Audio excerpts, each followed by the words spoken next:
Hello, guys. First of all, Happy New Year 2021. Let's hope 2021 is better than what 2020 was to most of us. But I wanted to come on and give a couple of updates on the two missing little boys from California City, California. Orrin and Orson West. They went missing on December the 21st from their backyard. And the things I want to speak about briefly, I want to show you a couple of clips from another channel, the Chris Thorne Show, and I'm going to link his channel in the description here. So have a listen, subscribe to him. He seems like a great guy, and also he doesn't monetize his content. So, and he gets into that because there were some that were, speaking about clout and trying to make money, yada, yada, yada. I don't know exactly what was said, but of course, and also my opinion, in certain cases, it's not okay to monetize, but again, that's my opinion, and he feels the same way, obviously, because he speaks on it. But have a listen. Again, I'm going to play two clips, and basically, it's the lady who sold the West, Trezell and Jacqueline West, the adoptive parents of the little boys, Orson and Orrin, but she sold them the house that they currently live in, that the boys went missing on Aspen Avenue. And basically what she's saying is she gets a bad vibe from, or got a bad vibe from that couple from, I don't know if you say, I really don't know how to say his name. I'm going to say Trezell. But Trezell and Jacqueline, she just got a bad vibe from them. And she says that there's a neighbor that had camera footage that shows the boys leaving the house. But I've tried to find out when the footage show or what date it was, and I don't have that information, so I'm not certain, when that footage, what date that footage is on.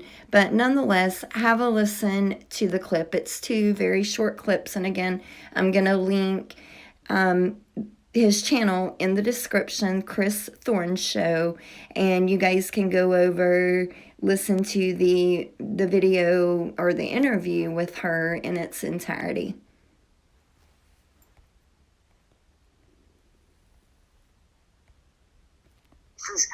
Those babies didn't leave the house because he took them somewhere. Absolutely. Okay? The police have Jesse's video. Jesse lives across the street in that brown house. You see it a lot with where all the people are on the dirt front yard. They took Jesse's surveillance video. The police were staked out at Jesse's house overnight watching my house. Okay. They took his surveillance video. You haven't heard anything about it. Jesse told me in the video it shows him getting in the van with the babies. Oh, is that a fact? Yeah.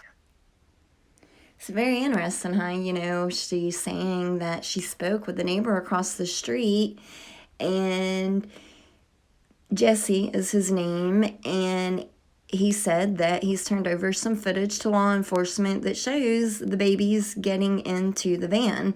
So, it's kind of hard to say what that implies because, honestly, I've read and heard that the boys were seen arriving home but never leaving, and now we're hearing, they're seen on the footage that they left the home. So I don't know if they just didn't arrive. I don't know. Like I said, I tried to get the date, and I don't know what date it was. But let's listen to this other clip because it's pretty interesting as well. It's about the gate in the backyard that adopted dad, Trezell West, says that he accidentally left open. The other thing, too, is the gate would close by itself. It had a closure on it. Really? We put the gate out. We had to fix the gate because it was broken. So my husband fixed that gate. That gate would have closed by itself.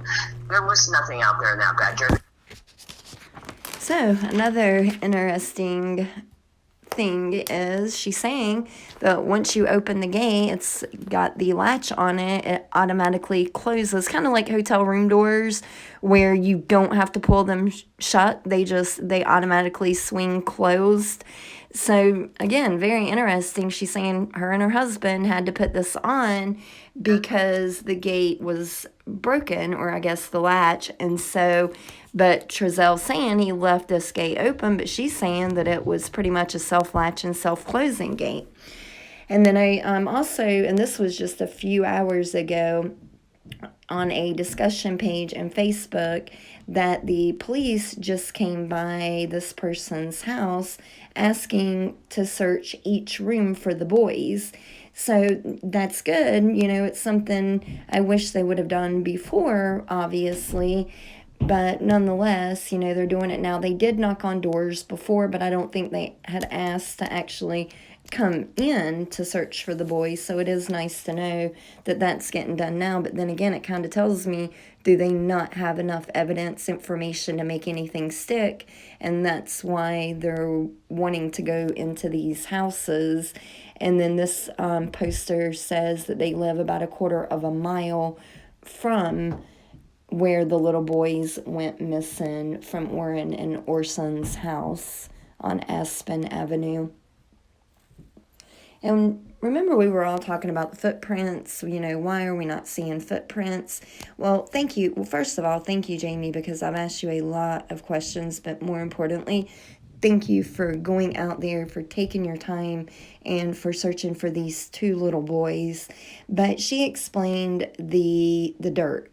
She says that the dirt there is odd. It's very compacted in some areas like cement, but it's a fine dust over the top, but there's constant wind. So even if there were footprints, they would be very light, and the wind would pretty much immediately disturb those footprints.